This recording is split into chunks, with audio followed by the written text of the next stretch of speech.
Boa noite, irmãos e irmãs. Para mim é um privilégio estar de volta aqui e ouvir um pouco dos relatórios do pastor Clayton sobre como Deus tem abençoado a escola teológica Charles Spurgeon. Fico muito contente que em 2009, primeira vez que eu vim aqui, a gente já ouvia do pastor Clayton esses anseios, esses sonhos, o conselho da igreja aqui querendo investir em algo assim. É bom ouvir essa prestação de contas, saber que pessoas que têm sido formadas aqui, tanto nos cursos presenciais como nos cursos online, estão ativos, operosos, servindo o reino de Deus de forma mais ampla, podendo abençoar a igreja de forma mais ampla. Então é bem bacana ouvir isso. Essa noite nós vamos falar um pouco sobre Lutero. Eu quero oferecer um resumo da vida dele e destacar alguns pontos importantes, como a centralidade da Escritura na vida desse homem, destacar principalmente a doutrina da justificação pela fé na vida dele também. Mas um teólogo que eu gosto muito, ele diz que dar palestra é fácil, difícil é pregar. E ele vai dizer que pregar é difícil porque é luta com Deus, mas palestra também é difícil. O alvo de uma palestra não é só encantar ou não só informar, mas é motivar pessoas a trilhar certos caminhos. E Lutero, que não era um homem livre de falhas e defeitos, eu vou destacar um ou outro aqui, alguns até pitorescos, ele motiva a gente. O nosso interesse aqui por reforma não é simplesmente o interesse em suspirar pelo passado, como é hoje, como era no passado, como poderia ser hoje, né? Nosso alvo aqui, eu entendo, desde segunda-feira, é nós entendermos como nós podemos ser movidos a sermos fiéis a essa herança gloriosa do passado, como respeitando cultura, contexto, história, peculiaridades regionais, a gente pode voltar a se regozijar com aqueles estandartes, ênfase na Escritura, na salvação pela graça somente, recebida pela fé somente, no tempo presente. Então, eu queria orar mais uma vez, e depois a gente gasta um tempo aí meditando na vida de Lutero, no que a gente pode aprender com ele para nós aqui e agora. Senhor Deus, nós nos alegramos, porque na Tua glória eterna, na Tua glória excelsa, na santa comunhão da Trindade, o Senhor já tinha amor em si mesmo, era completamente satisfeito, Deus eterno, imortal, invisível, mas o Senhor se agradou de nos criar seres humanos, e mesmo com a miséria da queda, o Senhor, sem obrigação nenhuma, por Tua livre graça, enviaste o Teu Filho, o Filho do Teu amor, para morrer pelos piores pecadores, para ser sacrifício substitutivo, vicário, no lugar daqueles que transgrediram, que quebraram Teu mandamento. O Senhor não apenas enviou Teu Filho como oferta e sacrifício, mas o Senhor se agradou àqueles que creem a receberem a justiça e a obediência perfeita do Teu Filho. Ó Deus, que nesse tempo que nós passarmos aqui, sejamos desafiados a sermos fiéis ao ensino do Evangelho que vem da Tua Sagrada Escritura. Ó Deus, ajuda-nos a sermos motivados a refletir de novo, a amar de novo e a pregar de novo aqueles antigos ensinos a respeito da graça e da fé em Jesus Cristo. Em nome de Teu Filho, nosso Salvador, que oramos. Amém. Eu queria começar destacando, antes de entrar propriamente na vida de Lutero, alguns pontos importantes a respeito do contexto que produz, por assim dizer, a reforma protestante. Um ponto importante que nós podemos destacar é que essa é uma época chave naquele campo da política que a gente tem falado tanto hoje, uma questão que tem preocupado e sido matéria de orações e debates. Quando Lutero surge, ou melhor, quando o movimento da reforma surge, Lutero é um reformador entre vários, essa é uma época de transição dentro da Europa. Transição da Idade Média para a Idade Moderna, transição do feudalismo para o que a gente chama de nações-estado. É uma época de grandes imperadores, como Carlos V, como o rei Francisco I de França, como Henrique VIII, homens controversos, mas eram gigantes em seus próprios termos. É uma época de grandes generais, uma época de lutas dentro da Europa, é uma época em que papas como Júlio II iam para o campo de batalha comandar tropas. Esses vários homens, imperadores, reis, generais, papas, estavam lutando entre si para moldar a Europa moderna, para tornar a Europa o que ela venha alcançar seu ápice, aí, seu clímax no final do século XIX, começo do século XX, até o começo da Primeira Guerra Mundial. Essa é a época também que a gente chama de cristandade, havia uma noção de sociedade cristã. A Igreja Católica dominava, era soberana sobre todo o contexto europeu. Do nascimento até a morte, as pessoas esbarravam na fé cristã, ou pelo menos na interpretação de fé cristã, que era disseminada em igrejas, catedrais, mosteiros, universidades, escolas paroquiais, etc. e tal. O calendário era cristão, as festas que dividiam o ano eram cristãs, havia a noção de que se vivia numa sociedade cristã, ou dominada pela fé cristã, ou guiada pela fé cristã. Essa também é a época da Renascença, especialmente a partir da cidade de Florença. Alguns eruditos italianos começaram a suspirar por um outro paradigma de interpretação do mundo. Eles começaram a voltar para um paradigma do mundo greco-romano. Havia-se aí uma luta para se redescobrir os textos clássicos do mundo antigo, dos filósofos, dos grandes militares, grandes generais, mas a partir dos seus originais. Havia um esforço concentrado para ler aqueles textos, não apenas no latim, mas sobretudo no grego. E mais adiante também surge aí uma renovação do estudo hebraico, na medida que, por exemplo, um homem chamado Reuchlin, ele entendia que se deveria buscar o texto bíblico nos seus originais, tentar entender o texto do Antigo Testamento nos seus originais. Essa renascença aí ela é resumida no seu famoso lema ad fontes. A ideia então é que para renovar-se a cultura nessa época de transição e de incerteza, deveria se voltar àquelas fontes originais que foram fundantes do mundo medieval. Então, pulava-se todo o mundo medieval, via-se o mundo medieval com época de transição e voltava-se lá ao passado, e agora o passado tornou-se um paradigma não só para interpretar o mundo a partir de uma filosofia greco-romana, mas para se retratar o mundo. Essa época de Michelangelo, por exemplo, fazendo estátuas bonitas, retratando o homem na sua glória ideal por meio dessas estátuas, época de grandes pinturas. Então, há gênios aí como o próprio Michelangelo mencionado, Da Vinci, Rafael, Gutenberg, que inventa a imprensa. Hoje é a coisa mais comum do mundo nós termos livros, textos impressos. A gente nem valoriza tanto, muitas vezes, os textos impressos, mas essa época livros eram objetos caros, objetos raros. Mesmo aqueles que tinham dinheiro, que tinham condições de ter livros, quando se pensava na Bíblia, eles tinham, quando muito, o saltério, altamente elaborado, todo desenhado, todo bonito, ou os evangelhos sinópticos e mais nada, dado a como era caro, tão caro ter esses textos. E agora esse homem, Johann Gutenberg, ele inventa a imprensa e ele começa a fazer livros em profusão.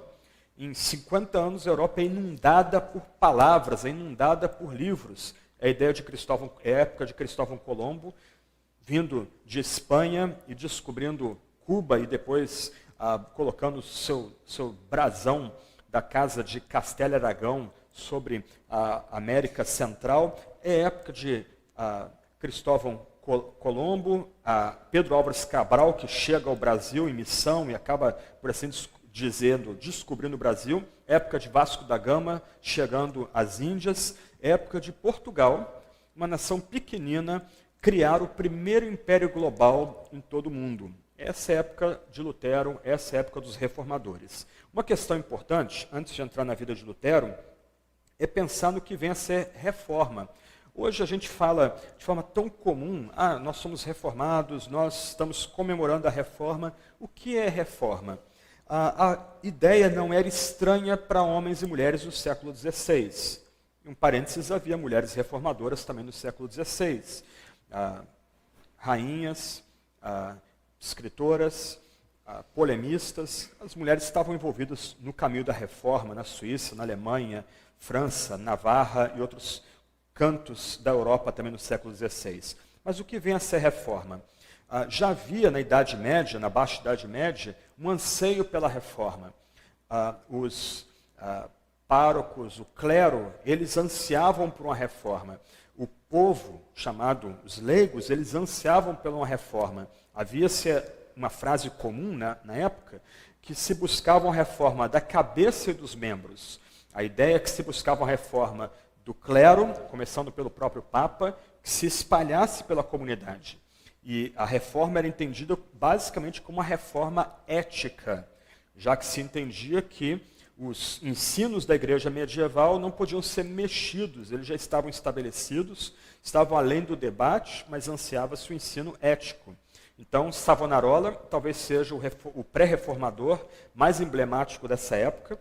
Ele serviu em Florença, a cidade aí por onde Michelangelo passou, Dante Alighieri passou por lá também, escreveu a sua Divina Comédia ali naquele lugar, depois foi banido e veio a morrer em Ravenna depois, mas havia-se a noção na pregação de Savonarola que era necessária uma reforma ética, uma reforma moral, começando pelos cabeças da igreja e se espalhando pelos membros da igreja, inclusive pelos nobres na cidade de Florença. Ele pagou a vida dele por conta desse tipo de pregação. Mas o que torna diferente o movimento do século XVI é que agora busca-se uma reforma não apenas no campo da ética, mas especialmente no campo doutrinal. A ideia é que a igreja seja guiada pela palavra, e somente pela palavra, ou sobretudo pela palavra somente, e que essa ênfase na palavra, por meio de pregação e devoção, coloque, por assim dizer, Cristo no centro da igreja. Então, não só Lutero, mas um bocado de outros homens, como Felipe Melanchthon, Justus Jonas, João Calvino, Ulrich Zwingli, Teodoro Beza, Oecolampadio, Martin Butzer, também Menno Simons, Thomas Cranmer, William Tyndale. O que eles queriam agora não era só uma reforma no campo ético, eles queriam uma reforma no campo conceitual. Esses heróis aí da gente, do século XVI, os nossos campeões do século XVI, o que eles almejavam, o que eles entendiam que deveria ser o padrão, é que uma reforma ética é realizada no âmbito da fé quando há uma reforma na mente. Eles entenderam que grande parte dos problemas do campo ético da igreja medieval se davam porque a igreja medieval, em pontos cardinais da fé, havia abandonado alguns elementos que não tinham como ser negociados, que eram centrais para a fé. Então, essa ênfase na reforma já é ulterior, começa antes aí dos nossos reformadores, especialmente Lutero, que nós vamos tratar hoje, já é uma noção, é um anseio que está incrustado na igreja desde o século XV, mais ou menos, século XIV, mas esses reformadores eles vão dar uma ênfase diferente da que estava sendo dada até então. Não se queria apenas uma reforma no campo da conduta cristã.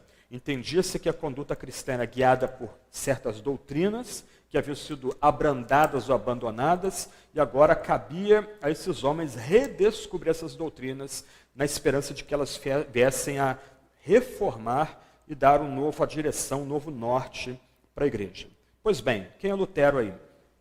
Lutero ele nasce em 10 de novembro de 1483, na Alemanha, numa vila chamada Eisleben, uma vila pequena, sem nenhum significado especial naquela época. Sua mãe, os detalhes a respeito da sua mãe são muito poucos, há dúvidas a respeito até mesmo do nome da mãe de Lutero, mas o fato é que o pai de Lutero era um mineiro, um homem duro, curtido, rude, mas que ajuntou algum dinheiro para investir nos filhos. E o sonho dele, desse pai de Lutero, é que ele viesse a se dedicar ao direito, numa época que o direito, junto com a teologia e também com a nascente medicina, ou com a medicina que estava se estabelecendo naquela época, eram das 3 áreas de saber mais valorizadas naquele tempo. E uma das áreas de saber em que as pessoas eram ensinadas a ler, num tempo que grande parte da população não tinha acesso à leitura, muito menos à página impressa. Então, cedo, Lutero foi talhado para ser um advogado, para estudar direito. Com 14 anos, ele é enviado para uma escola em Mansfeld, depois em Magdeburgo.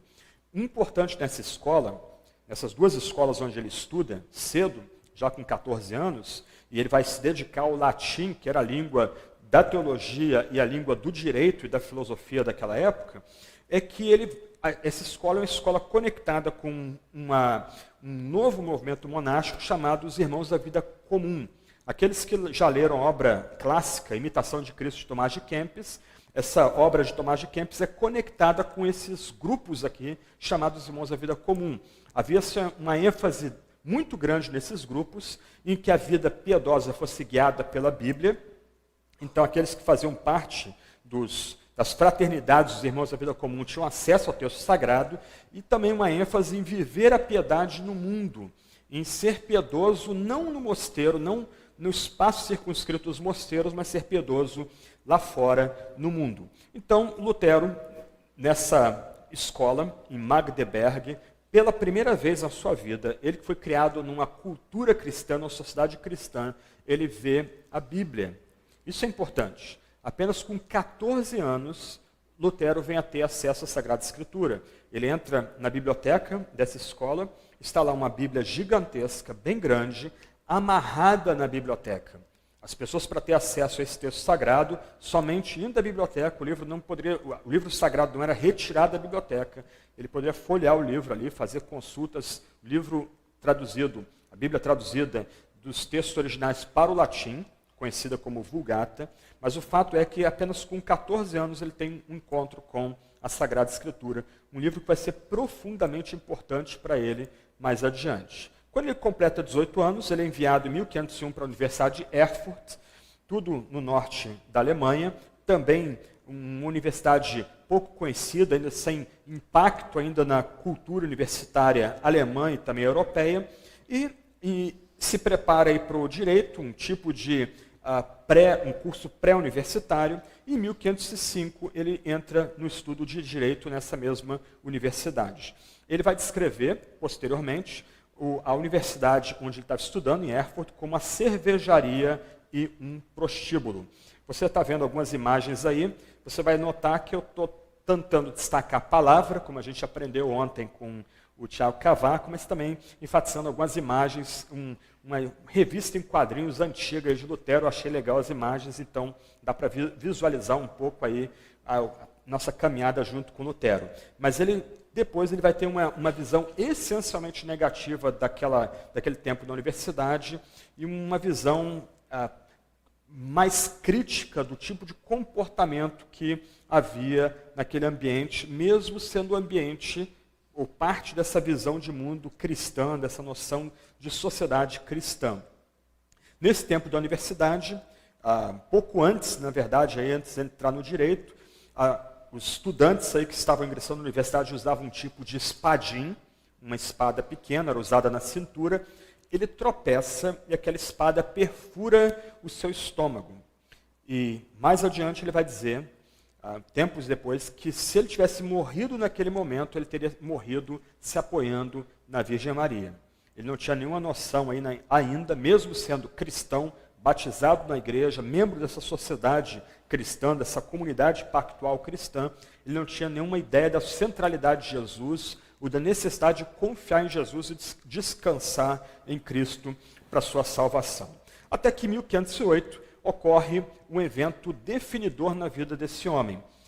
Ele está andando sozinho no meio da mata e ele se vê no meio de uma tempestade de raios violentíssima. Eu não sei quantos já presenciaram tempestade de raio. A cidade onde eu moro hoje é uma das cidades com maior incidência de raios no mundo inteiro. Eu moro num prédio para trás de um descampado só verde, e é impressionante notar os raios caindo ali naquele lugar. É um fenômeno assustador, mesmo a gente sabendo que não há nada místico, não há nada divino, por assim dizer, por trás daquilo ali. Mas Lutero, nesse contexto, ele fica aterrorizado, vendo os raios rompendo as árvores, botando fogo em árvore, e ele clama para que a padroeira dos mineradores, Santa Ana, venha salvá-lo. E esse clamor leva ele a deixar o direito para entrar na teologia, para entrar no mosteiro dos eremitas agostinianos, com 22 anos, em 17 de julho de 1505. Ontem foi feita uma pergunta sobre a questão de a relação aí de influência de Lutero sobre Calvino. Um ponto muito curioso da biografia de ambos é que o pai de Calvino manda ele de Noyon para estudar teologia. Aí o pai de Calvino entra num atrito com o clero da sua cidade original, tira Calvino da teologia e manda Calvino para o direito. Lutero faz o caminho diferente. O pai dele manda ele para o direito, ele abandona o direito e entra no convento dos monges agostinianos. O pai de Lutero vai ficar profundamente magoado, irritado com o seu filho, vai passar um bom tempo antes de voltar a se conectar e conversar com o seu filho. E um ponto muito curioso aqui é que a ordem dos cônegos agostinianos, ou dos eremitas agostinianos, era conhecida como uma ordem muito estrita, que se orgulhava de se manter fiel às doutrinas do seu fundador, Agostinho, o bispo de Hipona, conhecido popularmente como Santo Agostinho, e também, e aqui é um ponto interessante, nunca havia produzido um único herege entre aqueles que passaram pela ordem dos cônegos agostinianos. Ninguém, até então, até Lutero, ninguém havia rompido com a fé, pelo menos que era comum àqueles monges. Lutero é o primeiro que vai romper, mas o que se debate também é se Lutero não está sendo mais fiel à teologia de Agostinho do que aqueles que dirigiam os mosteiros agostinianos no século XVI. Mas ele, de fato, ele é o primeiro a romper pública e explicitamente com a ordem dos eremitas ou dos cônegos agostinianos. Um ponto importante aqui é que mesmo ele entrando no mosteiro, ele não tem paz naquele ambiente. Ele vai dizer, tempos depois, como serei salvo? Eu me dizia continuamente, ó, se pudesse ser verdadeiramente piedoso, satisfazer a Deus, merecer a graça. Eis os pensamentos que me lançaram no convento. Desde o século XV, a ideia básica da Idade Média quanto à salvação, que vem de um homem chamado Gabriel Biel, um erudito da época, é que Deus não haveria de negar sua graça ao homem que fizesse tudo quanto tivesse ao seu alcance para ser salvo. Como foi dito aqui ontem pelo Tiago Cavaco, a ideia é que a igreja é a mediadora da graça. A graça é dada aos homens por meio do sacramento, e a graça nunca é dada de forma definitiva. O fiel está sempre tendo que voltar àquela comunidade. Desde o batismo, passando pela confissão de fé pública e admissão agora na comunidade cristã de forma mais ampla, passando pelas missas onde Cristo é de novo sacrificado, de novo palpavelmente oferecido para os fiéis, passando pela ordenação ou pelo casamento, chegando finalmente à extrema unção. A graça é sempre dada ou sempre atualizada, mas nunca, esse é um ponto importante, nunca de uma forma que conceda segurança ao fiel. Nem sempre os reformados foram mal-humorados, né, como na atualidade. Havia reformados bem-humorados na época da Reforma, e uma charge muito interessante feita por um reformador anônimo, um huguenote francês, retrata um homem moribundo, num quarto lúgubre, bem escurecido, um padre sentado aos pés desse homem morrendo, segurando a mão dele e batendo gentilmente da mão dele, dizendo, talvez haja esperança, talvez haja esperança. A teologia medieval era a teologia da insegurança. Pessoas não tinham a certeza da sua salvação, isso não lhes era garantida pela teologia tradicional da cristandade. A ideia aqui é que aquela pessoa, para morrer em paz, na esperança de que venha entrar no paraíso, ela precisa ter a graça constantemente atualizada, ela, por assim dizer, precisa permanecer na igreja como a comunidade visível, como o reino de Deus, que era a ideia da época, confundia-se igreja e reino, né? Ela precisa permanecer no reino para, em alguma medida, ao fim da vida dela, ele ter algum tipo de paz que talvez viesse a ser recebida na glória. Então essa era a ideia daquela época. As pessoas se lançavam num esforço descomunal para tentar satisfazer a Deus, crendo que se elas conseguissem alcançar algum tipo de mérito diante de Deus, Deus responderia dando a graça. Um ponto importante, algumas centenas, cento e poucos anos antes da Reforma, irrompe a peste negra na Europa.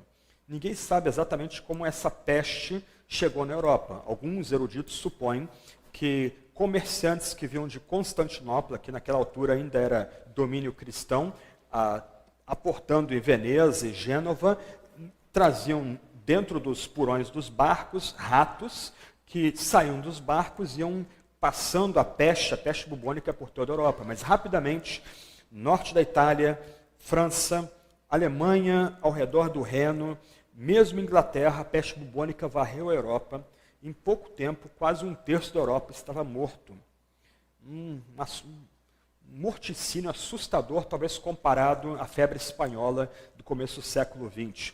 Pessoas dentro de casa, do nada, começavam a ter erupções na pele e, de repente, morria. E uma única pessoa naquele lar não era atingida, mesmo estando exposta aquelas pessoas morrendo ali, não eram atingidas pela peste, ninguém entendia. E se as pessoas não sabiam como a peste começou, também não sabiam como a peste terminou. Simplesmente ela termina.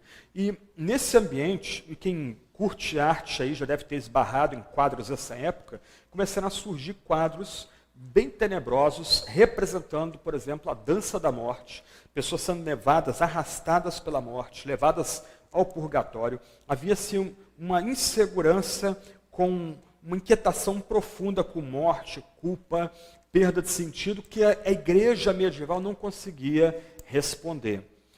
Essa época, então, parte do contexto de Lutero, que começaram a surgir, por exemplo, grupos flagelantes.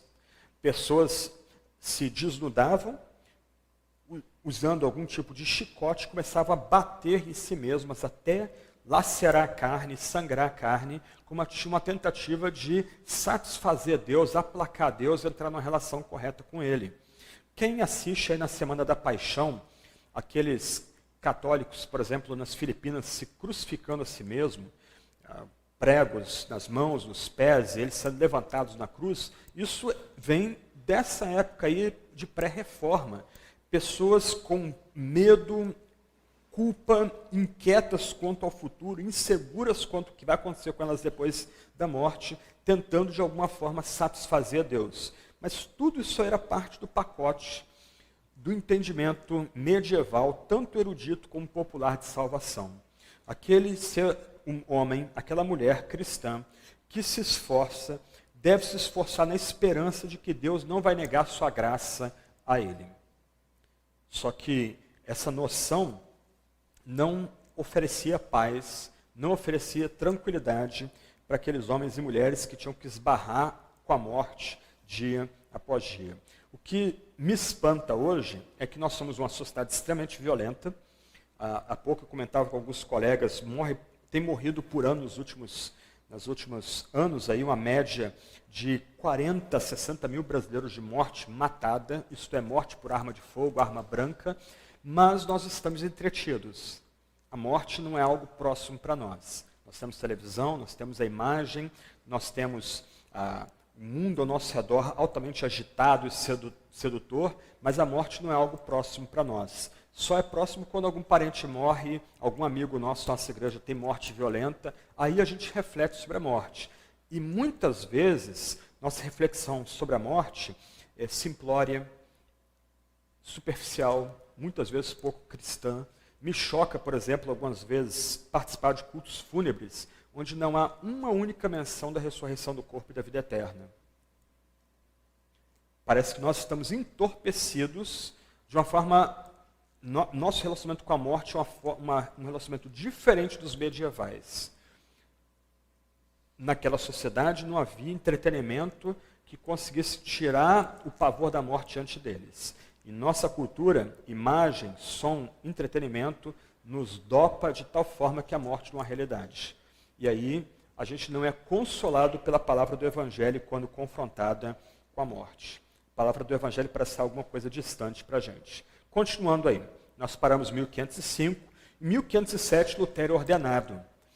E é curioso, quando ele fala em retrospecto da experiência dele de ordenação, quando ele vai, por exemplo, celebrar a primeira missa, ele está tão nervoso, tão tenso, porque ele tem que mexer com o corpo de Jesus e com o sangue de Jesus. Você lembra das ideias de transubstanciação, profundamente enraizadas na piedade católica, que quando ele levanta a taça para fazer oração, isso é o sangue, isso é vinho que se transforma agora em sangue, as mãos dele tremem, tão aterrorizado que ele está, tão temente que ele está da presença de um Deus absolutamente santo e do fato de que ele é completamente pecador. Ele vai dizer também em retrospecto: eu guardei a regra da minha ordem tão estritamente que posso dizer que se algum monge fosse ao céu pelo monasticismo, seria eu. Se tivesse continuado por mais tempo, teria me matado com vigílias, orações, leituras e outros trabalhos. Ele passava o tempo todo no mosteiro, limpando o chão, areando panelas. Ele, muitas vezes, no inverno europeu rigoroso, a cela era o quarto do monge. Ele dormia, muitas vezes, seminu, no chão, deitado em posição de cruz, para mortificar o seu corpo. De alguma forma, lembra a noção medieval de salvação? Ele fazia o seu melhor na esperança que Deus viesse a dar paz para ele. A arte cristã, algumas vezes ajuda, outras vezes atrapalha. Muitas vezes Jesus era retratado na arte cristã medieval como juiz, não tanto como salvador. Quem já olhou, por exemplo, a imagem de Cristo Pantocrator, fica um pouco, como eu diria, meio desconfortável com a diferença dos olhos do Cristo Pantocrator. Uma íris está totalmente aberto, um dos olhos é completamente negro, a outra íris está retraída, você nota um olhar mais humano, por assim dizer, mas essas imagens aterrorizavam os cristãos medievais e aterrorizavam Lutero também.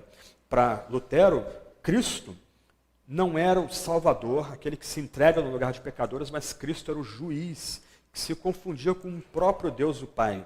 E a relação de Lutero com Deus é que Deus era um juiz vingativo que não tolerava a maldade e o pecado de Lutero, que mesmo tentando fazer o seu melhor, não conseguia satisfazer a Deus. Então, mesmo monge, mesmo ordenado, mesmo oficiando serviços religiosos, Lutero era um homem triste, um homem quebrantado, um homem vergado, e a disciplina monástica não conseguia satisfazer os anseios mais profundos do coração desse homem. Não concediam paz, não concediam alegria no espírito para ele. Mas nós entramos agora no caminho da reforma. É muito importante que nós tenhamos bons conselheiros. Lutero tinha um bom conselheiro, um homem chamado Johann von Staupitz, que era o superior dele na Universidade de Wittenberg, onde ele se encontrava agora, e era o supervisor de todos os eremitas agostinianos na Alemanha, ou melhor, na região na Alemanha onde Lutero estava servindo. Esse homem, ele não vai seguir o caminho da reforma, mas é ele que vai colocar Lutero no caminho da reforma. Ele era um monge, um homem muito sábio. Lutero constantemente ia a ele para tentar confessar pecado.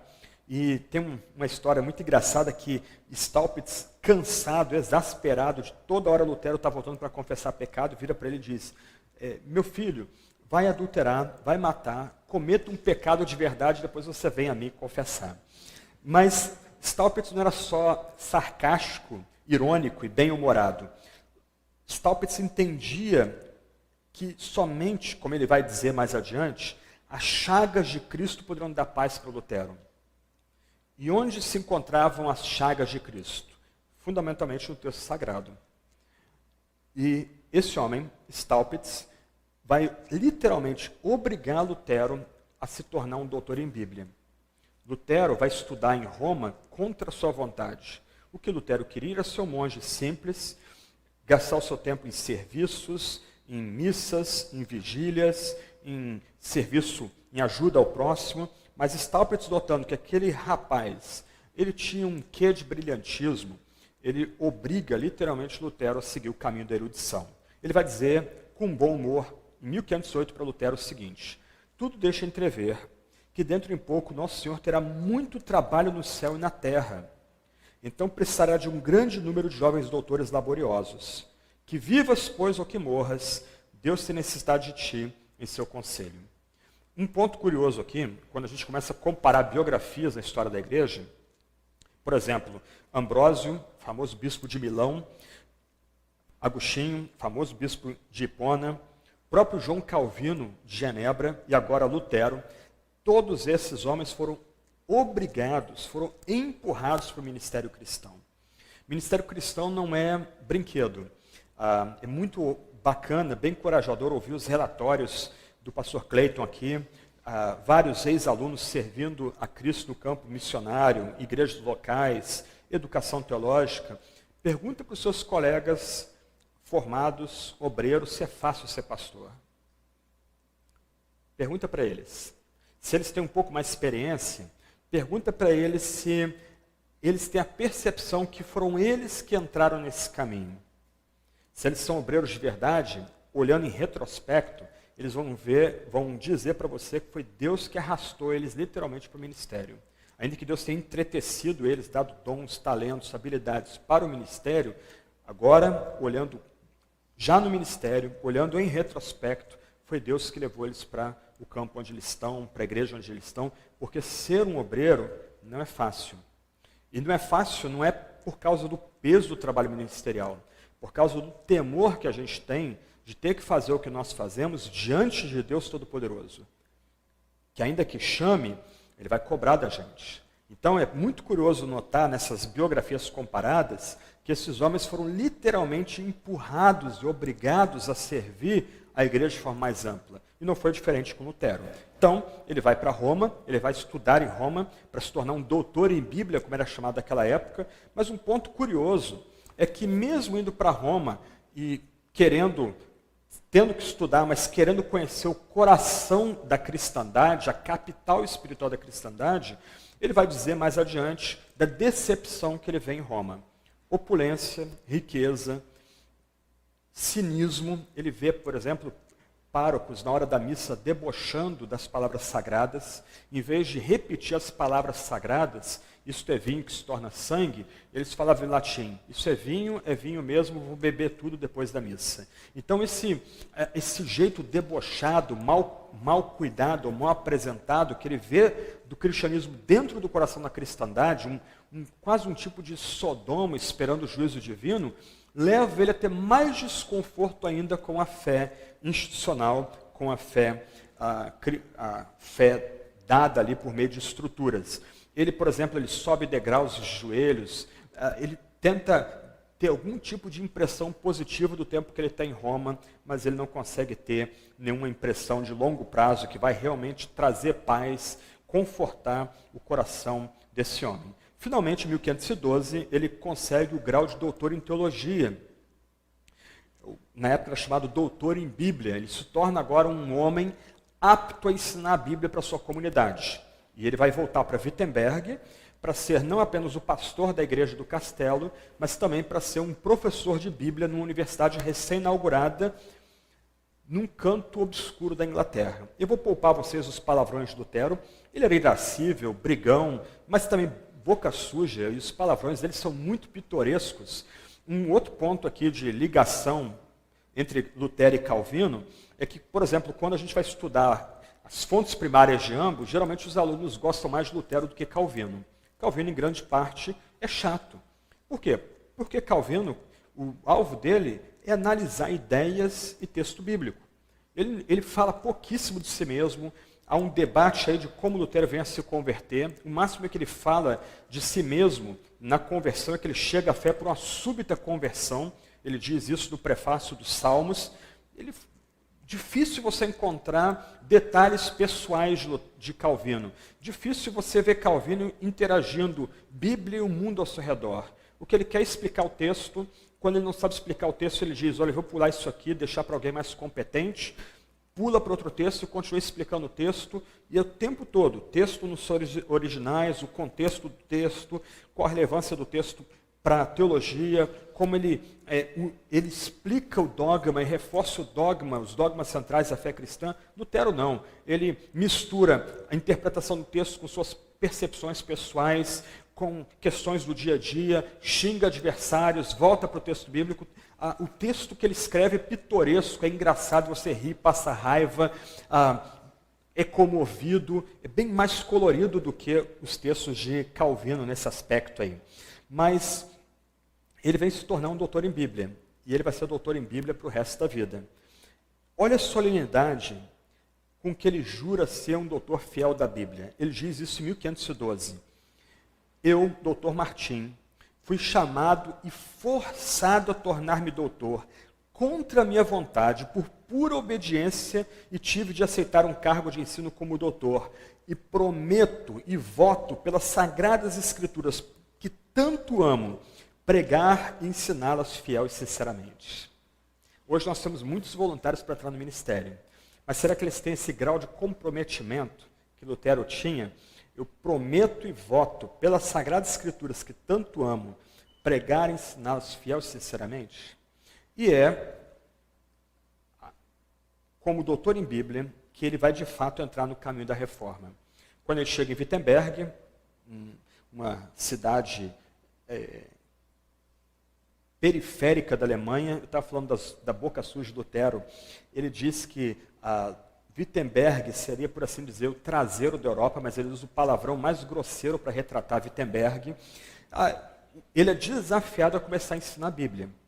E ele começa a ensinar a Bíblia de forma expositiva e sequencial. E Lutero vai inaugurar aqui, ou reinaugurar aqui, aquele método conectado com a escola de Antioquia lá do século V, que é o método histórico-gramatical. O que Lutero quer não é entender o significado mais profundo da Bíblia por meio da alegorese. O que ele quer é entender o significado original da Bíblia como dado aos personagens históricos lá no passado. Isso é revolucionário, porque aqui não basta saber o latim teológico, é necessário saber o grego com o qual o Novo Testamento nos foi dado, é necessário conhecer o hebraico com o qual o Antigo Testamento vai nos ser dado. E ninguém faz teologia sozinho. Isso é uma ilusão boboca que algumas vezes nós nutrimos, a ideia de nós sermos teólogos completos. Nós fazemos teologia em comunidade. O que Lutero faz? Ele começa a se cercar, ele começa a pedir para o príncipe eleitor de Wittenberg cercá-lo de homens capazes.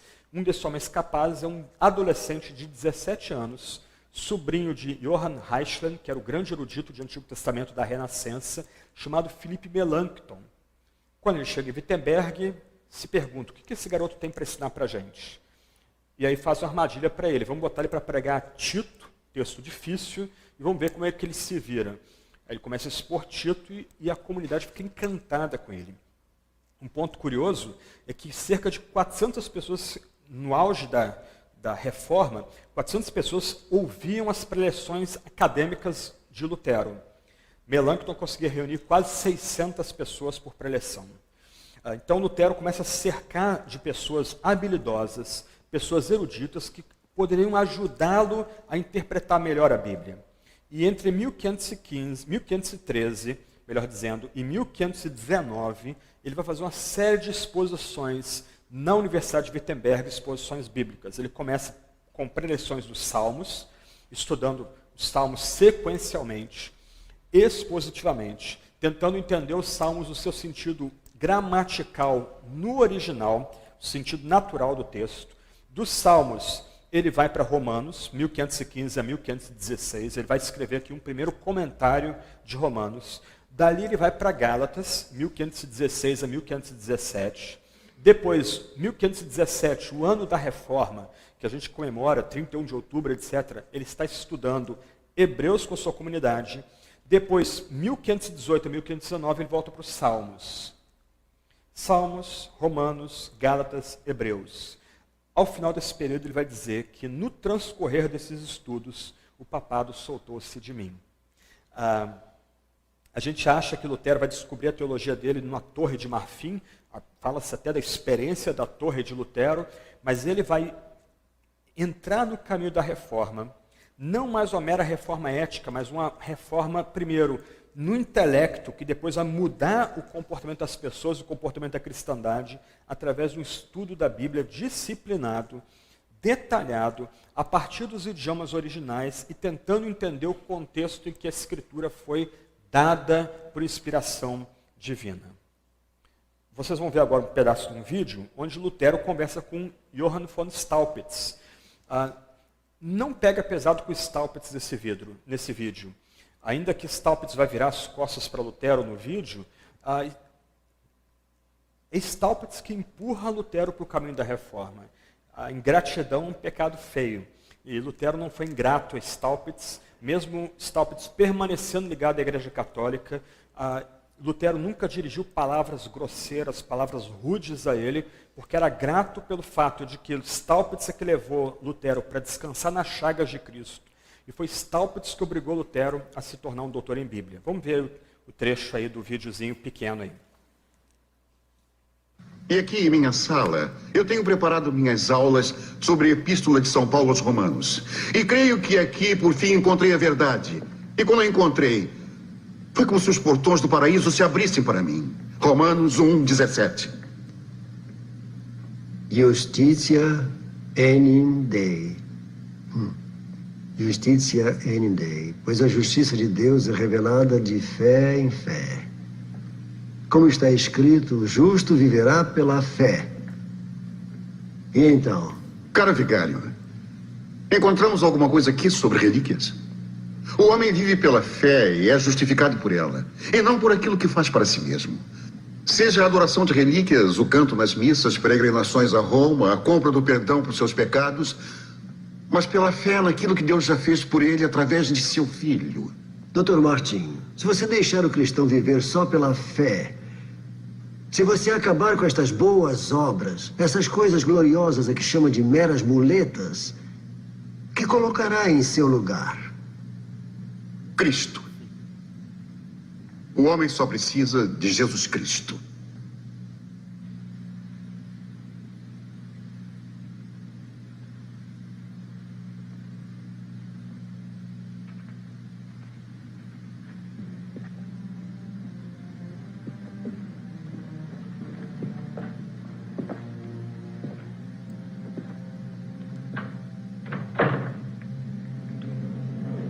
O justo viverá pela fé.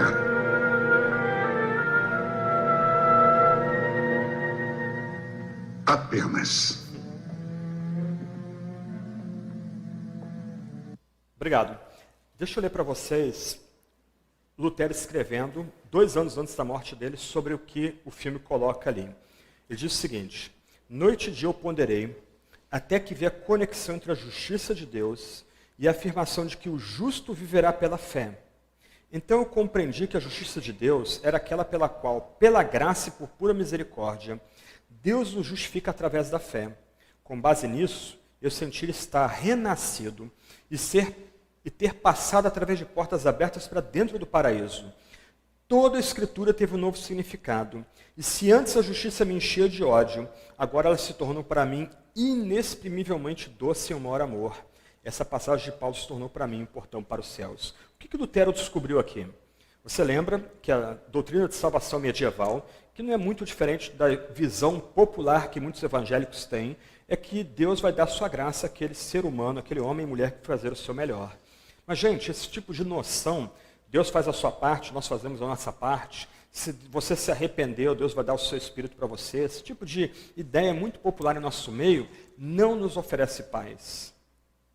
Não oferece segurança para homens e mulheres atribulados. Lutero via Deus como essencialmente justo. Lutero via Jesus como um juiz severo. A noção que ele tinha de justiça era que Deus vingaria o pecado dos seres humanos, porque os seres humanos eram incapazes de fazer aquilo que Deus exigia. A visão dele de salvação entrou em curto-circuito. Ele entendia que o melhor dele era pecado diante de Deus. O que vai trazer conforto para Lutero e milhões de pessoas depois é que em Cristo não apenas todos os nossos pecados são perdoados quando nós cremos nele, mas que quando nós cremos em Jesus, há uma troca doce, como Lutero diz. Cristo é moído na cruz pelo nosso pecado, mas a justiça perfeita de Cristo é colocada sobre nós. E aquele que crê somente, a partir de então, é declarado um homem ou mulher completamente justo, completamente reto à parte das obras. Isso é evangelho. Isso é boa nova. O ponto de Lutero aqui é que agora não mais, crentes, não mais, nós continuamos olhando para o nosso comportamento. Ao lutar com o nosso pecado, como homens e mulheres já justificados, nós continuamos olhando para Cristo como aquele que no passado nos declarou justos por causa da perfeita obediência do próprio Salvador. A doce troca. Cristo é moído no Calvário pelos nossos pecados. E quando nós cremos em Jesus, a sua perfeita obediência é colocada sobre nós. E presta atenção, nós agora somos não apenas contados como homens e mulheres, se cremos em Jesus, completamente justos e retos, mas como homens e mulheres que já são considerados ou declarados santos. Nós entramos agora numa relação correta com Deus, não por meio de um processo mediado pelos sacramentos eclesiásticos. Nós entramos numa relação correta com Deus por causa de um ato forense feito por Cristo crucificado em nosso favor, em nosso lugar. Isso significa, então, irmãos e irmãs, que se você crê em Jesus somente, se você descansa em Jesus somente, todos os seus pecados já foram perdoados na cruz. Todos eles. O escrito de dívida que havia contra você foi completamente removido. Os pecados que você vai cometer daqui a 2, 3 segundos, daqui a 2 dias, 10 dias, 10 anos, tanto faz, quanto tempo Deus manter você vivo, todos os pecados já foram completamente perdoados em Cristo Jesus. Nós não nos arrependemos dia após dia para atualizar a graça de Jesus sobre nós ou para fazer que Jesus volte a nos amar como nos amou no passado. Nós nos arrependemos, nos quebrantamos dia após dia como resposta de gratidão à tamanha graça dada na cruz de Jesus Cristo. Essa doutrina foi revolucionária. Essa doutrina trouxe paz e conforto e segurança para homens e mulheres na Europa. Por que nós celebramos mártires da Reforma?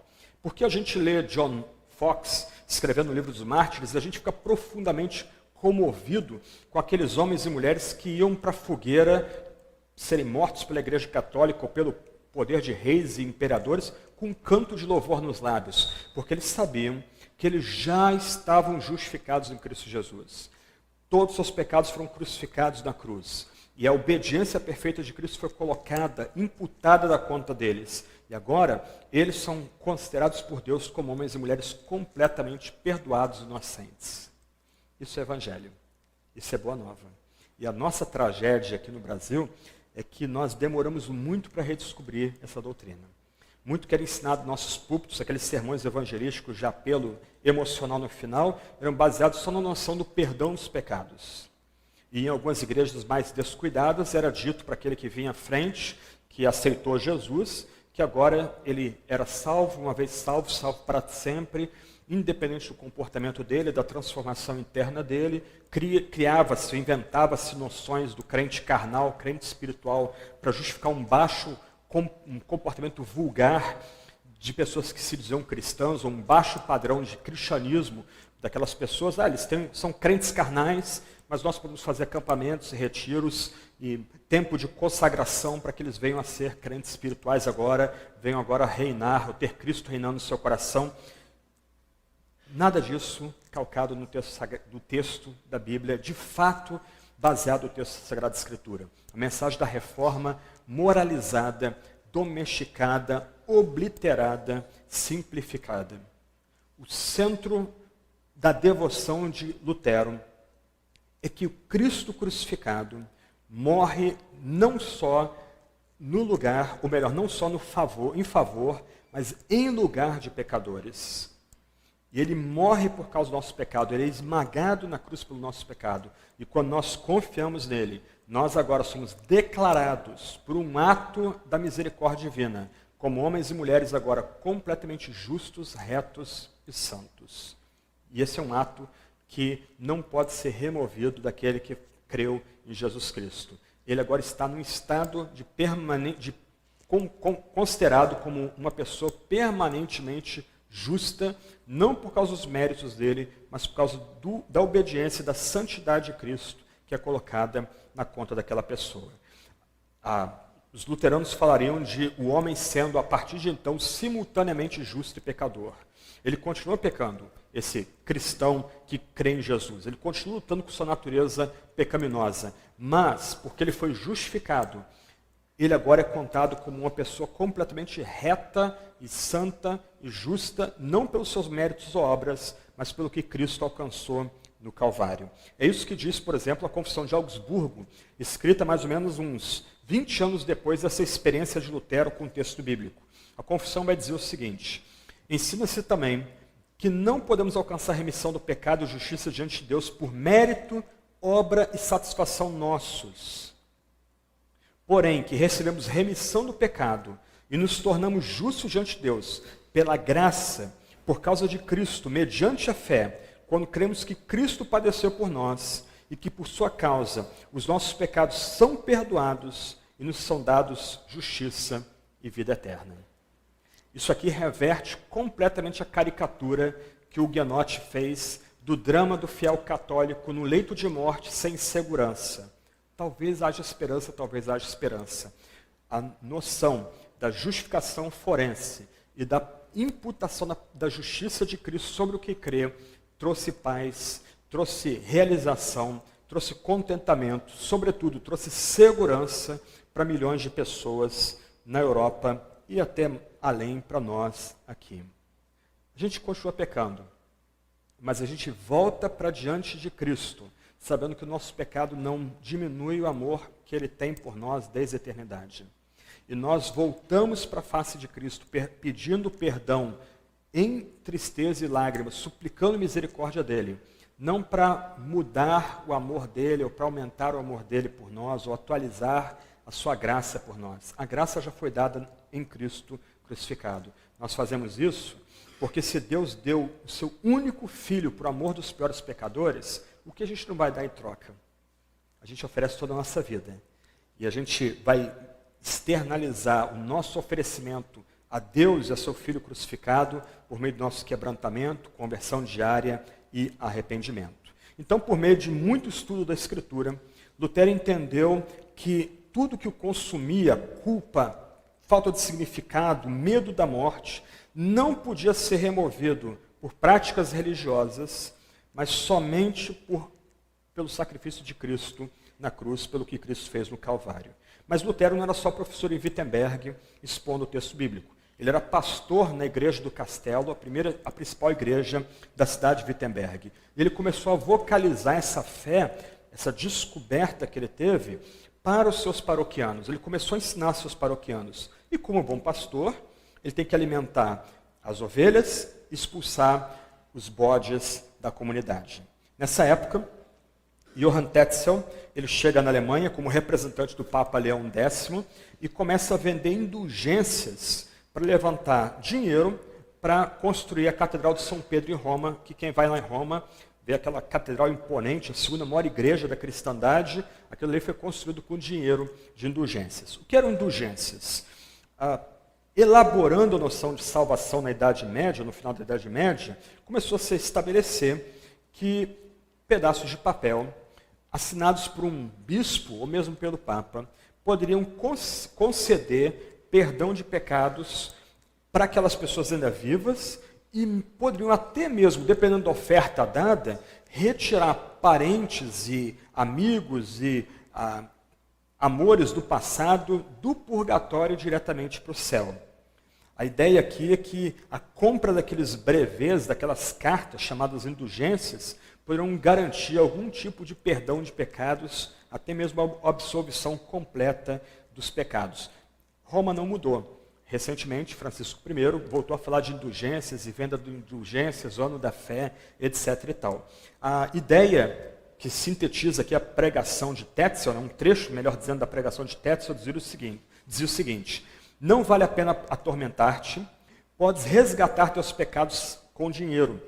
Pagando, podes escapar dos sofrimentos do purgatório e aliviar os dos outros. E, obviamente, as seitas neopentecostais não inventam nada novo. Havia uma musiquinha que embalava a venda das indulgências. Não vou cantar, senão ia quebrar os vidros aqui da igreja, dar um prejuízo danado para os irmãos da Parquelândia, mas a musiquinha dizia o seguinte: na hora que a moeda no cofre cai, uma alma do purgatório sai. A ideia é que caiu a moeda no cofre, ou o dinheiro que você estava empenhando em memória do seu pai falecido, da sua mãe falecida, na esperança de que a compra daquela carta pudesse tirá-lo do purgatório. Então, a pessoa dava a oferta era depositada no cofre, cantava-se essa musiquinha. Para tornar a situação um pouco mais dramática, no dia de Todos os Santos, era oferecida a veneração de algumas relíquias em Wittenberg, na própria igreja do castelo. O príncipe eleitor de Wittenberg era famoso por ser um homem muito piedoso, imerso na cultura cristã medieval, e ele se esmerava em comprar relíquias leite entalhado da Virgem Maria, pedaço de cabelo de São José, um pedaço, um ossinho do dedo de São Jerônimo, um pedaço enferrujado da cruz de Jesus, do prego que crucificou Jesus na cruz, e por aí vai. Os moradores de Wittenberg tinham um total de 17.443 relíquias na cidade. E a veneração dessas relíquias garantia 127.779 anos de indulgência. Okay? Não é nada de novo debaixo do sol. Quem tem ouvidos, ouça, faça as aplicações aí. Lutero era pastor. Lutero tinha a sua preocupação com a sua comunidade. Ele começou a pregar essas novas percepções para a sua comunidade. E aí, no dia 31 de outubro, véspera ou antevéspera do dia de Todos os Santos, Lutero faz alguma coisa que era simples e corriqueira. Propor um debate. Não há nada dramático no que se conta que ele fez. Há algum debate se realmente ele afixou na porta da igreja as chamadas 95 teses. O título completo, na verdade, é Debate para o Esclarecimento do Valor das Indulgências. Não há muita certeza hoje se realmente ele fez isso. Quem vai a Wittenberg, a porta do castelo tem as 95 teses gravadas em bronze ali, mas o fato é que alguma coisa aconteceu naquela data. E conta-se desde então que ele pegou esses documentos que ele elaborou no seu trabalho como teólogo, ele escreveu esses documentos em latim, ele passa ali pela porta da igreja, pessoas ali esperando o dia seguinte, a festa de Todos os Santos, ele afixa, prega ali na porta as 95 teses, na esperança de que pessoas escrevessem aquelas 95 teses e elas chegassem a outros debatedores. Só que é a época da imprensa. Alguns anos antes, Gutenberg inventou a imprensa. Conta-se que pessoas chegaram ali, transcreveram as 95 teses, ia folheando e anotando, as sentenças, vou ler algumas delas daqui a pouco, traduziram aquelas 95 teses para o alemão, o idioma do dia a dia, começaram a imprimir aquelas 95 teses da linguagem que as pessoas comuns, nós mortais, as pessoas que não dominavam latim eclesiástico podiam ler, e rapidamente Lutero colocou fogo na Europa. Algumas teses dizem o seguinte, a primeira, a mais famosa. Ao dizer fazer penitência, que era a tradução latina do arrependei-vos ou convertei-vos de Mateus 4:1, Nosso Senhor e Mestre Jesus Cristo quis que toda a vida dos fiéis fosse penitência. Por exemplo, conta-se que Lutero tropeça com um membro da sua paróquia, aquele pessoa caída, desmaiada de bêbado num canto ali, e ele pergunta, o que você está fazendo? Você não confessou seus pecados domingo passado? Eu não passei algumas disciplinas para você cumprir, para que Deus te perdoasse? Ele diz, doutor, eu comprei essa indulgência aqui, todos os meus pecados são perdoados. A primeira tese diz, Nosso Senhor, quando falou fazer penitência, está dizendo que toda a vida do cristão tem que ser de quebrantamento, conversão, penitência. Outra tese, qualquer cristão verdadeiramente arrependido tem direito à remissão plena da pena e culpa, mesmo sem carta de indulgência. Outra, vã a confiança de salvação por meio de cartas de indulgência, mesmo que o comissário ou até mesmo o próprio Papa desse sua alma como garantia pelas mesmas.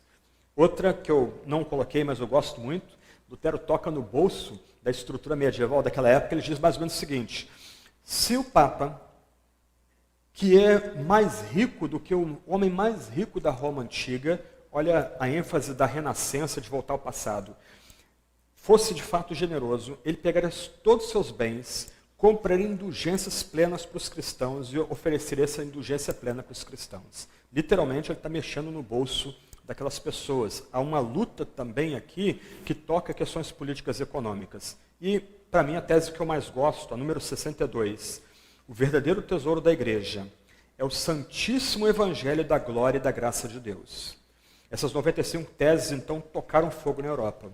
E como se diz, daqui para diante, meu terceiro ponto, o resto foi história. Os eventos vão se suceder com muita rapidez. Por exemplo, em 1518, Lutero é chamado para participar de um debate em Heidelberg, e a gente tem que entender os debates da antiguidade completamente diferentes dos debates da atualidade. A gente Hoje, debate é Facebook, textos irados, muito calor e pouca luz. Naquela época, não. Você tinha 2 púlpitos, eram colocados um de frente para o outro. Os debatedores tinham seus auxiliares para eles consultarem no meio do debate. Eles podiam levar um bocado de livros para os púlpitos, enchia ali de livros, e os debates eram altamente formais, réplica, tréplica, citações de doutores do passado, teólogos, pais da igreja, escritores medievais. Ele vai participar nesse debate da Universidade de Heidelberg, e no meu entendimento, esse debate gera talvez o ponto mais importante do pensamento de Lutero, que é a distinção que ele faz entre a teologia da glória e a teologia da cruz. Lutero vai entender que a igreja medieval está imersa na teologia da glória, é a tentativa de mimetizar a Torre de Babel, de se construir escada a partir do humano para tentar chegar a Deus pelas próprias forças, por meio de misticismo, de especulação teológica e por meio de legalismo. Lutero rejeita completamente essas 3 escadas em categorias bíblicas, ou a partir de categorias bíblicas. Ele entende que Deus criou uma escada, Gênesis 28, Betel. Deus é que veio dos céus para nós, não a gente subir a Ele que veio para nós. E essa escada vem a nós, primeiro no propiciatório do Antigo Testamento, e depois no Gólgota, na cruz do Cristo sangrando. É em fraqueza, em desnudamento que Deus vem a nós em Jesus Cristo. É na fraqueza da morte de Cristo, o Deus Filho no Calvário, é que nós encontramos o Deus Todo-Poderoso. O debate foi tão impressionante, eu não tem nem como fazer justiça, que é o debate, que Martin Butzer, na época, um monge dominicano, se converte à fé aqui. Ele vai dizer que era como se o próprio Paulo estivesse argumentando e treplicando ali naquele debate, tão embebido Lutero estava da mensagem do texto Sagrado das Escrituras. Em 1520, ele vai escrever 3 obras importantes, eu diria que são obrigatórias para todo cristão que gosta de teologia: A Nobreza Cristã da Nação Alemã, que é um ataque contra a hierarquia católica; depois, Do Cativeiro Babilônico da Igreja, que é um ataque contra os sacramentos, a visão sacramental católica. Ele vai argumentar que no final há 2 únicos sacramentos, batismo e a Santa Ceia, e não aquela estrutura sobre a qual a igreja descansava, de 7 sacramentos. E, finalmente, sobre a liberdade cristã, em que ele afirma o sacerdócio de todos os crentes. Todos os crentes têm uma mesma natureza, são todos sacerdotes, igualmente sacerdotes, mas os crentes têm chamados distintos. Um é chamado para ser pároco, outro é chamado para ser soldado, advogado, dona de casa, e todos são chamados para glorificar a Deus dentro do seu chamado particular.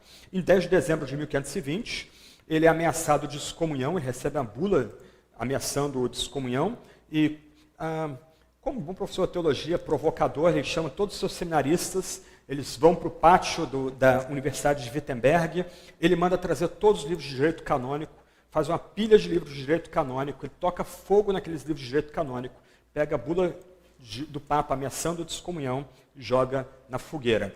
Obviamente não é sem justificativa que ele faz isso, alguns livros dele haviam sido queimados por ordem papal algum tempo antes, e ele desafia a hierarquia da igreja no mesmo tom, com a mesma força. Em 1521, ele é convocado a se apresentar em Worms, onde ocorreria a chamada Dieta, que era a reunião de todos os nobres do Sacro Império Romano Germânico, capitaneados aí pelo Carlos V, o maior imperador da época, e ele deveria ir a Worms para prestar contas do seu ensino.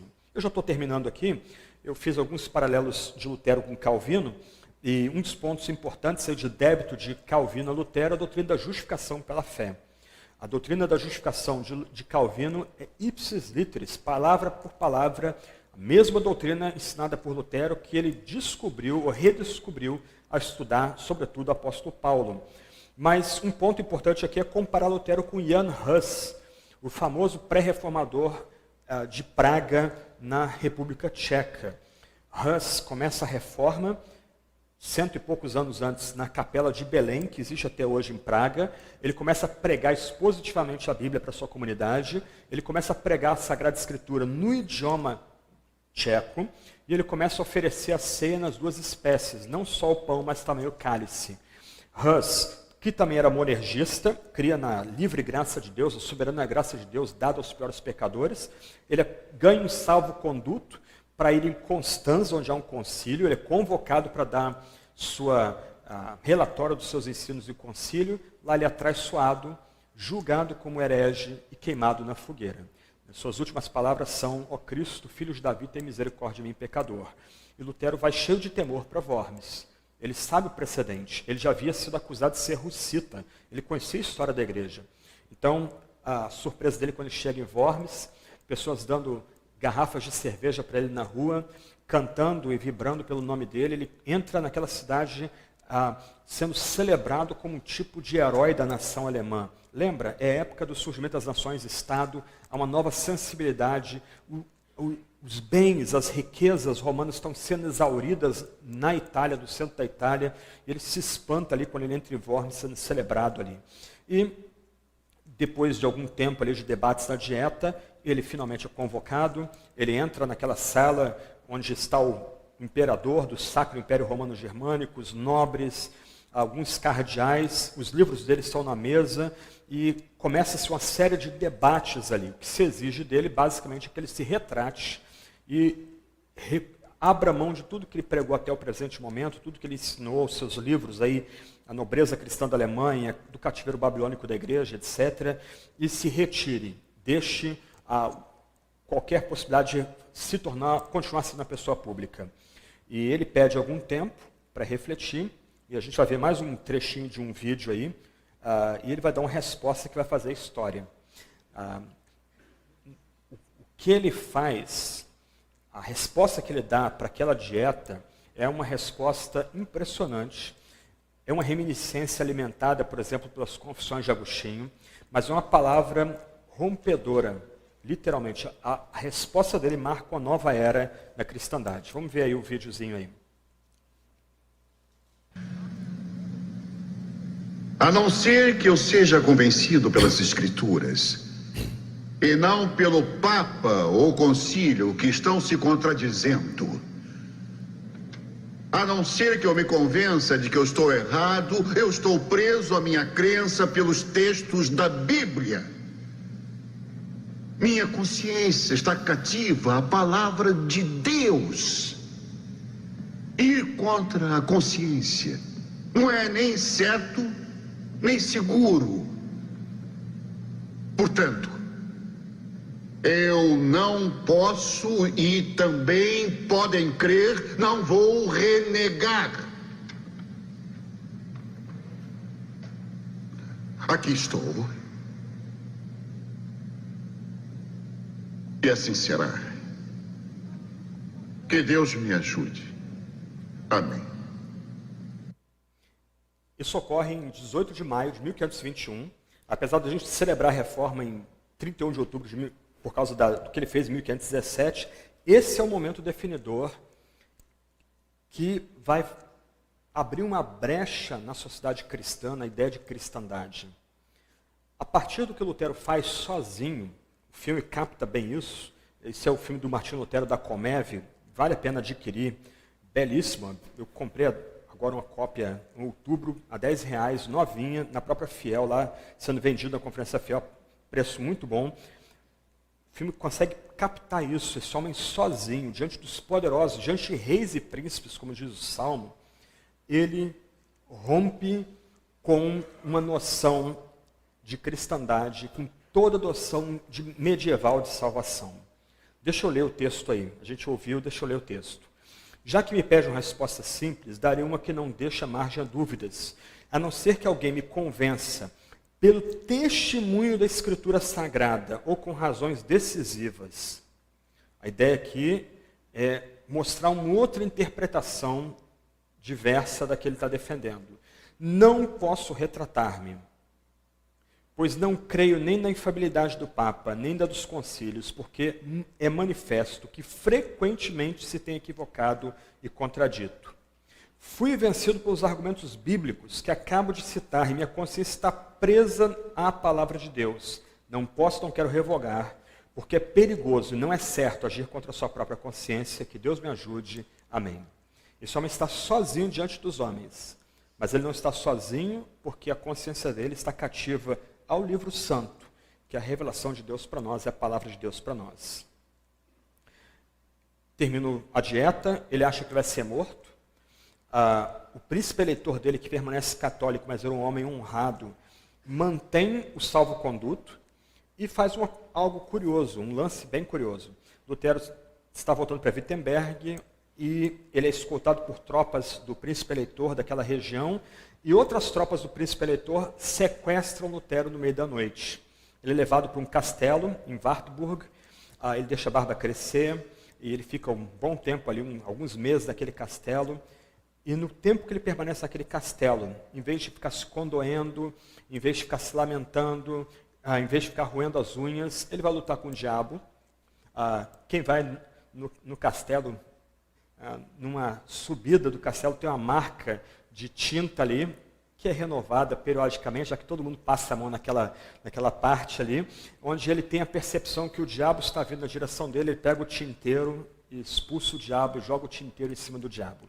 Há momentos hilários também aí, ele lutando com a missão dele em Wartburg, que eu já falo, ele está no banheiro cantando salmos, ele tem a percepção que o diabo está ali no banheiro, e ele tem a noção de que o diabo vira para ele e diz: olha o que você fez com o seu programa de reforma, você trouxe os salmos, a palavra de Deus para o banheiro. Aí ele diz: não, você não entendeu nada. Aqui eu estou salmodiando para Deus, e o que eu digo para Deus sobe para ele, mas abra bem a boca que o que eu jogo para baixo é para você engolir. Eu já disse, ele não tinha como se domesticar Lutero. Ele sabia ser bem bruto. Erasmo de Roterdã que penou na mão dele. Erasmo de Roterdã, já um erudito reconhecido dessa época, autor de um texto crítico do Novo Testamento, direto do texto grego, que se tornou um best-seller naquela época, instigado a debater com Lutero. E Erasmo era um moralista. A ideia de reforma de Erasmo era basicamente uma reforma moralista. E Erasmo, autoconfiante, arrogante, e esse era parte das características aí da personalidade de Erasmo, resolve desafiar Lutero. Para ele, Lutero era alguém interessante, mas de uma faculdade pouco conhecida, pouco relevante, indiferente. E fica aqui uma lição, nunca debata com alguém que tenha mais likes do que você no Facebook, mas fecha parênteses aqui. Mas ele não sabia já da fama de Lutero, ele subestimou Lutero. E ele resolve brigar com Lutero em algo que Erasmo achava que era secundário. Erasmo faz uma defesa do livre-arbítrio, a noção de que o homem pode de alguma forma cooperar com a graça. E Lutero escreve a resposta: observa o arbítrio escravo. É considerado uma das surras, Erasmo toma uma das surras mais vexosas de debate intelectual da história do cristianismo. Ele é destruído, literalmente, humilhado, ponto a ponto, argumento por Lutero. Lutero vai dizer algumas coisas do tipo: Erasmo, quero te elogiar porque de todas as pessoas que têm me atacado, só você entendeu o ponto correto do debate, que é o ponto da soteriologia. Nós cooperamos com a graça, ou a graça é dádiva concedida por livre graça ou graciosamente. Aí ele vai elencando os pontos principais de Erasmo, e ele diz: olha, eu podia chamar vários campeões da Bíblia, eu vou trazer só 2 campeões, 2 generais, São João e São Paulo, eles são suficientes para acabar com você. A surra que Lutero concede ou dá em Erasmo é tão vexosa que Erasmo escreve uma tréplica tão insossa que Lutero simplesmente ignora aquela tréplica. Lutero acabou tendo mais likes no Facebook por causa disso. Mas o que Lutero faz em Wartburg? Em vez de ficar lambendo as feridas, ele traduz o Novo Testamento. Mais uma vez, isso parece corriqueiro para nós, a tradução do texto grego para o texto alemão. Mas, irmãos e irmãs, é a época do surgimento das nações-estado. A tradução que Lutero faz do Novo Testamento grego para alemão inventa o alemão moderno, cria o alemão moderno. Jonas Madureira, que vocês conhecem, um amigo meu, ele fez os cursos dele de alemão no Instituto Goethe, e ele estava contando para mim que logo numa das primeiras aulas a professora de alemão vira para ele, e havia um público, para ele não, para a turma ali, bem diversa, gente de fala hispânica, brasileiros, etc., e começa a perguntar para eles qual livro formou o mundo conceitual de vocês, qual livro formou o país, a nação de vocês. Aí começam fulano de tal, Beltrano, começa a falar autores, e ela depois diz, olha, o alemão foi formado pela Bíblia. Para vocês terem uma ideia, em 3 meses, 5.000 exemplares foram vendidos da Alemanha, depois de traduzido o Novo Testamento do grego para alemão. Em 10 anos foram feitas 58 edições. Calcula-se em mais ou menos 6 dígitos de Bíblias vendidas em 10 anos na Alemanha. Alguém já arriscou o número de 300.000 Bíblias vendidas na Alemanha em 10 anos. Mais adiante, ele vai reunir um grupo de amigos dele, Melanchthon, Justus Jonas e outros. É a capa do meu livro, os Lutero e seus amigos, traduzindo o Antigo Testamento do hebraico para o alemão. Em pouco tempo, então, o crente alemão tinha toda a Bíblia à sua disposição. Isso não foi só uma ação de Lutero, outros reformadores fizeram isso também. Primo de João Calvino, Philippe Olivetan, traduziu os Salmos do Novo Testamento para o francês. William Tyndale traduziu o Novo Testamento e parte do Antigo Testamento para o inglês. Isso foi parte do cerne da reforma, esse esforço para que homens e mulheres pudessem encontrar Cristo diretamente no texto da Sagrada Escritura. Em 1525, Lutero se casa com Catarina von Bora, talvez o noivo mais desanimado da história. Ele não queria casar, e ele queria que Catarina casasse com outro colega dele, e ela diz, não, eu amo você, eu estou apaixonada por você, eu quero casar com você. E, de certa forma, a invenção do casamento baseado em romance, não num contrato entre pais, nasce com a reforma. A ideia da família protestante, pai, mãe, filhos, os pais cuidando, nutrindo, educando integralmente os filhos, isso nasce da reforma também. Lutero vai dizer, tempos depois, que o casamento é uma escola muito melhor para o caráter do que qualquer monastério. Ele teve 6 filhos, 4 órfãos, adotados. A casa dele vivia cheia de alunos. Ontem foi citado as conversas de mesa, regadas a linguiças de vários tipos, batata, repolho, muito repolho refogado, muita cerveja. Você imagina os flatos ali. Mais uma de Lutero, ele está comendo na mesa e a mulher dele, que fazia cerveja em casa, e as bebidas e comidas sendo servidas, ele solta um flato, balança a sua roupa, os alunos começam a rir, ele diz, quando eu solto o flato em Wittenberg, só que ele usa outra expressão que vocês sabem qual, o Papa cheira em Roma. Aí os alunos começam a rir, esse é Lutero. Mas, geralmente, ele tinha uma média de 20 a 25 alunos da Europa inteira morando na casa dele. Ele recebia essas pessoas. Ontem o Tiago citou essas conversas de mesa que vão ser publicadas aqui no Brasil pela editora Monergismo, lá de Brasília, e eu perguntei se vai sair os palavrões, e garantiram que vão sair os palavrões e críticas acerbas e mordazes de Lutero, vai ser todo completo o material. Os alunos estavam tão encantados com o seu mestre que eles registravam as perguntas e respostas, as interações eram avidamente registradas ali, e isso virou um livro chamado Conversas de Mesa. E um amigo meu, Alan Mayer, que é o meu coautor, foi meu mentor na época de seminário, ele fez o doutorado dele, teve que fazer a prova de proficiência em alemão, e ele disse, com surpresa, que ele já tinha lido as Conversas de Mesa em alemão. Quando ele vai, aliás, ele tinha lido as Conversas de Mesa em inglês, quando ele vai para o alemão, ele descobre que é cheio de palavrão e críticas mordazes, sarcásticas. O editor americano cortou tudo do alemão, na hora de traduzir do alemão para o inglês as Conversas de Mesa. Um típico caso do tradutor ou editor traidor também, né? Ok, para encerrar, Lutero veio a falecer com 62 anos de idade e, curiosamente, ele veio falecer na vila onde ele nasceu, Eisleben, em 18 de fevereiro de 1546.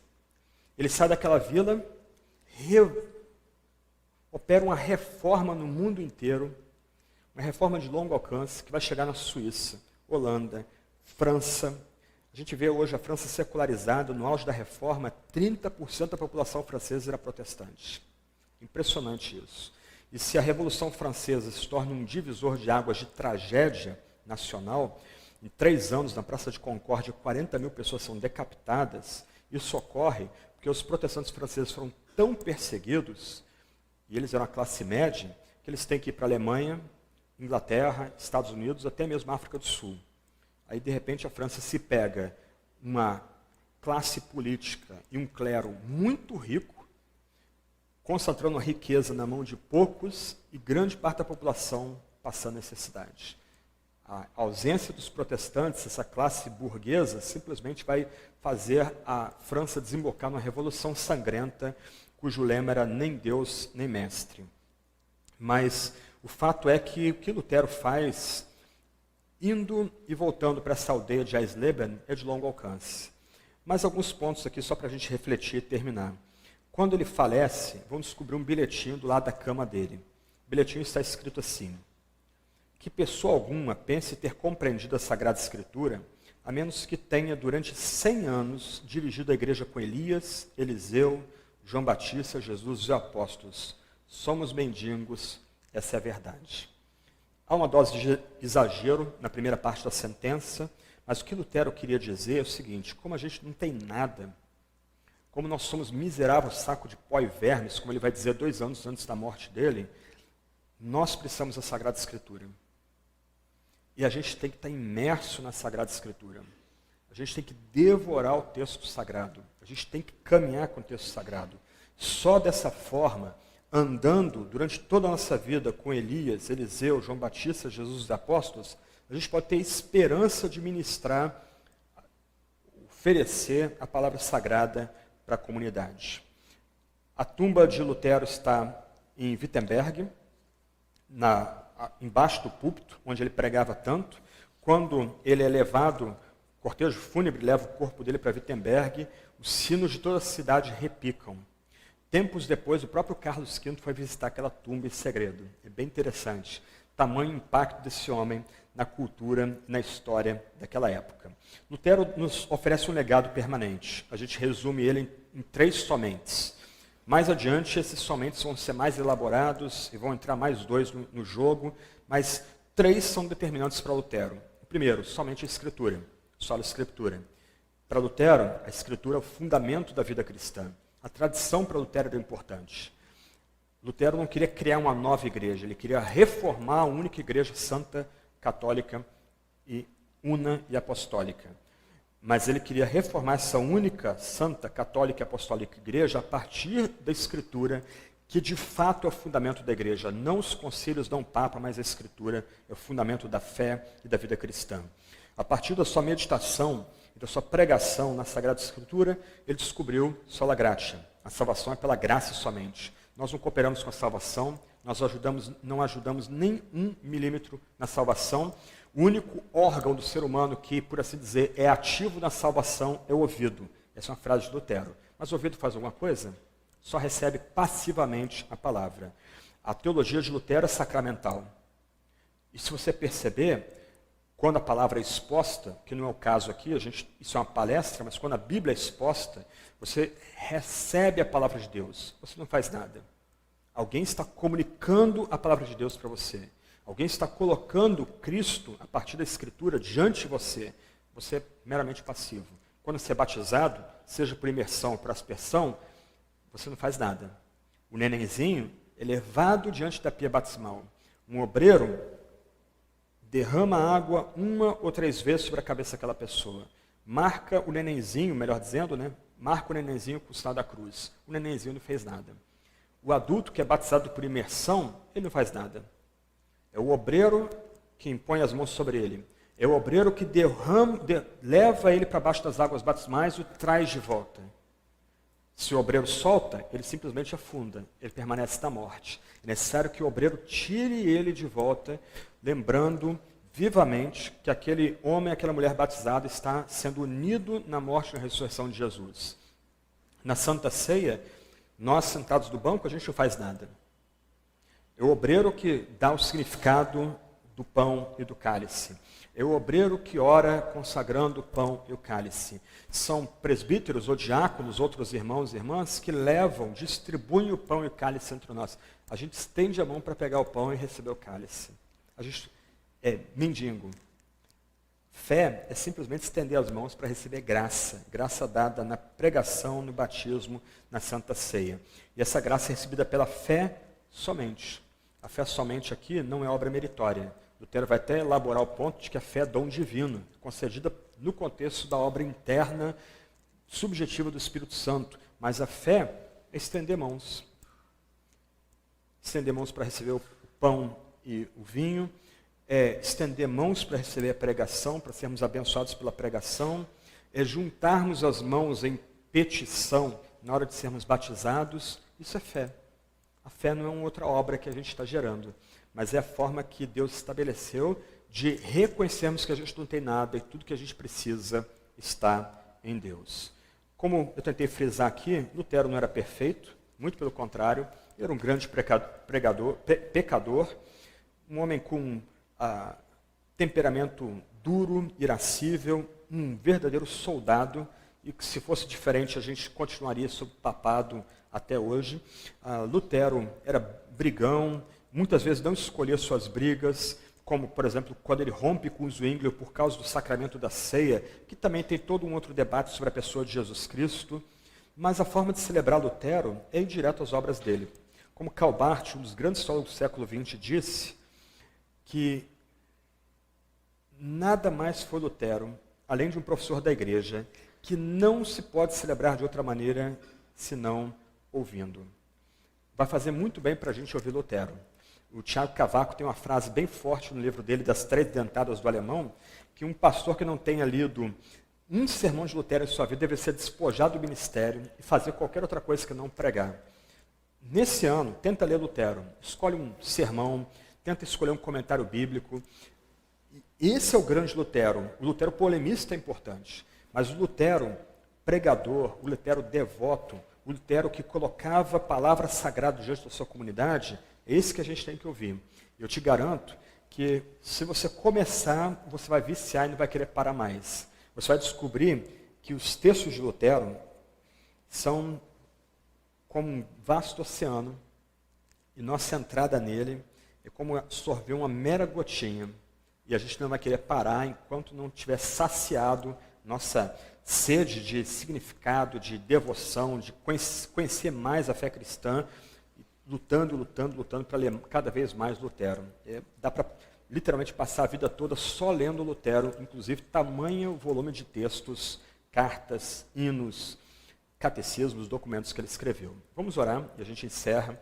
Deus nos abençoe, nos ajude não só a celebrar a reforma, mas ficar firme sobre os pontos centrais da reforma que Lutero tentou redescobrir. Somente a Escritura, somente justificação, somente graça, somente a fé.